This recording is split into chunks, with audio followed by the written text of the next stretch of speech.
Evening friends आपण मानक समस्त को मो यूट्यूब चैनल को स्वागत करुचे। फ्रेंड्स आशा करुचे आपण माने समस्त भलर थे।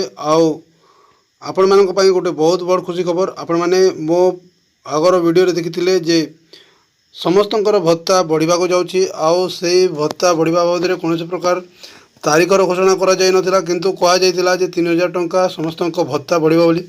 हाँ फ्रेंड्स यही जो आपण मानक कहा जायतिला यही भत्ता बढ़िबा को जाउची आउ सेटा घोषणा मध्य कर सारचंती मुख्यमंत्री श्री मोहन चरण माझी। आपण माने समस्त जानिथिबे एटा होची आपण मानकर सामाजिक सुरक्षा और भिन्नक्षम सशक्तिकरण विभाग रो वेबसाइट आउ एठी आपण माने निश्चित भाव में देखि पारिबे जे कौन से प्रकार अपडेट अछि ना नहीं। तो फ्रेंड्स एक्चुअली एठरे देखिबा गले कौन से प्रकार अपडेट नहीं किंतु गतकाली से तांकर बजेट अधिवेशन रे घोषणा करचंती आउ क्यों माने 3000 टंका पाइबे क्यों माने 3500 टंका पाइबे ता मु ए वीडियो रे कहबा को जाउची। फ्रेंड्स आपण माने समस्त जानिथिबे जे मुख्यमंत्री श्री मोहन चरण माझी गतकाली तांकर बजेट 2024-25 उपस्थापन करियछंती आउ से बजेट माध्यम रे समस्त को जणाई देइछंती जे भत्ता जो आपण मानकर वार्धक्य भत्ता हैला विधवा भत्ता हैला किंबा दिव्यांग जन भत्ता हैला सेटा बढ़ाइबा को जाउछंती आउ सेति पई टंका मध्य ऑलरेडी सैंक्शन कर सारछंती।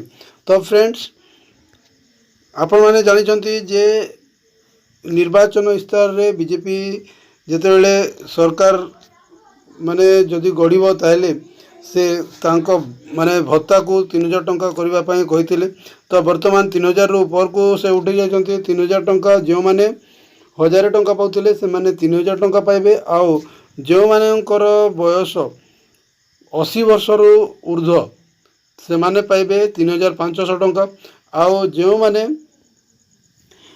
80% रु अधिक विकलांग अछंती दिव्यांग अछंती जो मानक आपण माने जो सर्टिफिकेट आपण मानक पाखर अछि से सर्टिफिकेट रे आपण मानक परसेंट रही थाए केते परसेंट आपण दिव्यांग अछंती बोली। तो जो मानकर से परसेंटा जो मानकर शतकड़ाटा 80% रु ऊपर को हिथिबो तांकू 3500 टंका मिलिबो। तो फ्रेंड्स प्रश्न उठिला जे एई टंकाटा केबे ठारू मिलिबो। हाँ फ्रेंड्स एटा निश्चित भाव में आगर वीडियो मध्य बंधु भाई माने आपण माने समस्त कमेंट करथिले। तो यही भत्ताटा आउ जो वर्धनशील भत्ताटा आपण को आसंता मास अर्थात अगस्त 15-16 तारीख रे आपण माने जो भत्ता पाउचंती सेही तारीख रु आपणकर यही भत्ताटा लागू हो जिवो।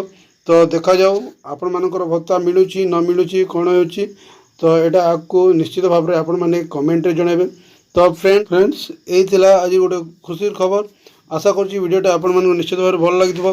तो जदि वीडियोटा भल लागला ताहले वीडियो को लाइक शेयर करबा को भूलंतु नहीं आउ चैनल रे प्रथम करी आस्थिले चैनल को सब्सक्राइब करबा को भूलंतु नहीं। तो फ्रेंड्स आज पई एतिकी परवर्ती वीडियो रे देखाबो सेतेबेले पर्यंत विदाय दियंतु। नमस्कार।